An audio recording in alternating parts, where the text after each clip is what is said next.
موږ نن سبا توبه برباد یو. هغه دا ده چې هر سړی بل یادوي یاره وایي دا سړی خو ډېر زیات منافق دی. تاسو دې فیسبوک ته نه ګورئ؟ په دې فیسبوکونو باندې ما دا خبره کوي د سوشل میډیا باندې څوک اوري کم از کم چې دا کسان خو دې ته متوجه شي. هغه به دی په خپله باندې به ساري مونځ نه کوي، جمع به په سترګو نه لیدلي، جمع به نه کوي. په کور کې به د مور او پلار داسې بدي چې د کور نه به بار ته ایستلی او فیسبوک به لګېدلی پلانی داسې دی او پلانی داسې دی، پلانی منافق دی او پلانی ګمراه دی او پلانی کافر دی او پلانی مرتد دی. د ځان تپوس وکړه چې په تا کې ایمان شته او که نشته دی. موږ ټول عمر بل ته ګوته نیسو چې پلانی داسې دی. په دې غیبتونو کې موږ لګیا یو د هر چا دا صفتونه بیانوو. یاره پلانی ښځه هغه خو بالکل داسې دی چې پلانی سړی. زه یم که نه اکثر چې ته په دې کوم صفت باندې بل سړی بلیم کوې که نه دغه لږ په ځان کې وګوره چې ستا څه پوزیشن دی. زه اکثر د زنانو درسونو کې دا خبره کومه، په دې ښځو کې دا غټه مسله وي. دا ښځې په څه باندې غیبتونه کوي؟ اکثر چې کله یو سړی خپله لور په یو کور کې ورکړي یو ښځه که نه، نو دا هغه ښځې دوه درې انګېندي چې درې انګېندي نو د ده د دې لور څه پکې اخواښي او سخر وران شي. نو دا خلکو ته وایي هغه پلانۍ ښځه ده ما وله خپله لور ورکړله، دا بل انګور نه سم زاریږي او زما هغې ته ګوریم نو او زما انګورې بس تنګه کړې ده، ته به یې چېرته پردو کې مور کړې ده. نو دې مور له لږ په کار دي چې ته دا ګیله د دې خواښې نه ولیکې چې ستا د لور هغه مخالف ته دا ووایه چې زما په دې لور کې کم کمی دی چې هغه نورو ته ګرانې دي، دا چې په کار ورته ګرانه وی که نه. خبر پوهېږي تاسو؟ یعنې داسې دې لور ته ووایه چې ستا دې خواښې ته پلانی انګور او پلانی انګور ګرانه ده، ته ولې دی ګرانه؟ په تا کې څه چل دی که نه؟ چل په تا کې دی. موږ څه کوو؟ نن میندې ټولې دغې ته لګیا دي چې دا وایي چې یاره زما دا لور زما لور خیال نه ساتي، لیور وسوران، سخر وسوران، بنزي وسوران، لیورزي وسوران. معلومیږي دا چې ستا لور رانه ده که نه؟ داسې خو نشي کېدی چې ټول ران دي ستا لور باچایي ده او هغه ډېره ښه ښځه ده.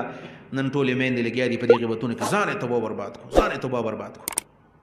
نو میندو له دا پکار دي. دا ترک الاغترار بالطاعه، ځان ته کتل غواړي. او د دې سره سره یو د دې تعریف دی روح المانی کې علامه علوسی کړی دی چې څه ته ویلی کېږي دا تقوا څه ته وایي؟ وایي الله یراک مولاک حیث نحاک. الله یراک مولاک حیث نحاک دا معنا ده چې الله دې په هغه ځای کې ونیني د کوم ځای نه چې الله ته منع کړی. د غلا په ځای کې دې ونیني، د سود په ځای کې دې ونیني، د شرابو په ځای کې دې ونیني، د دوکهبازو څه دې ونیني. زه اکثر دا طالبان که نه، دا طالبان بدبخته چوټیانو کې راشي، هلکه په کار دا ده چې په تاسو پسې خلک راشي مدرسې ته، هلکه پلانې طالب کرکټ له میچ ته تللی دی، یاره دا طالب زما دومره بدي شي که نه، دا که زما شاګرد دی ډېر زیات چې دا راغلی دی نشته کرکټ له میچ ته تللی دی. لکه میچ کې او کرکټ له څوک پلانې چې هغه مونځ نه کوي او دس نه کوي، دا طالب به روان شوی د هغه سره به کرکټ له رواني او داسې نه کوي چې دا کرکټ والا مدرسې ته راوي درس ته کښېنئ. نو په هغه ځای کې به د ده نه مونځ قضایي، هلته به خلک کنځلې کوي، هلته به خلک غلطې خبرې کوي، هلته به ګانې اورېدی کېږي. دا طالب نه دی چې دا په غلط ځای کې موجود شو. د چوټیانو کې طالبان چې کله هم راشي که نو د کلیوالو سره ګرځي، دور تفسیر کې شرکت نه کوي، دا سړی تباه برباد شي، تباه برباد شي.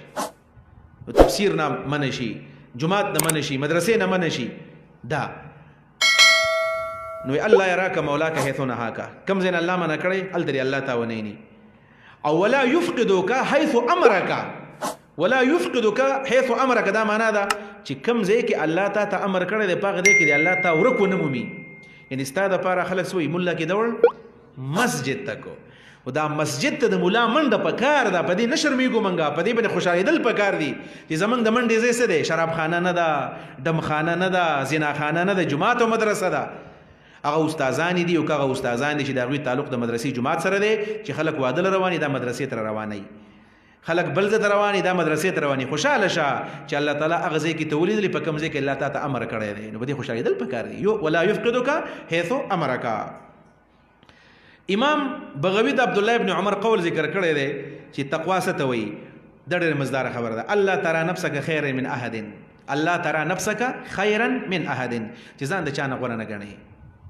ته وایې زاړو پسته نه پوهېږم، زما عمل ډېر زیات کمزوری دی، پلان ډېر تقوادار دی. هو یو خو هسې هغه تکبري سړی ښه نیک یو بل سړی ښه بدي. به طور مثال یو سړی به زناکار دی، ده ته زما نه ډېر ښه، ولې ستا نه ښه دی؟ اړوندره ښه نه دی، پوهېږې په خبره باندې. داسې به هم نه کې چې بس شاته سیټ ته په ټول عمر صادر ګزاري وي چېره زه تقوادار یم که نه خلکو زه خو بس یاره زه خو ستا د خپو خاورې یم نور هغه ته به سپک ګورې د سپي زوی درته نه ښکاره کېږي خو ته ورته ستا د خپو خاورې یم نه داسې نه حقیقت ته به ګورې چې یو سړی زناکار دی وایي ستا نه ښه یم ته ګنهګار یې یو سړی غیبت کوي ستا نه ښه یم داسې ورته وایه خو که تا ته د هغه بد عمل نه دی معلومه ښه درته معلوم دی وایه ته زما نه ښې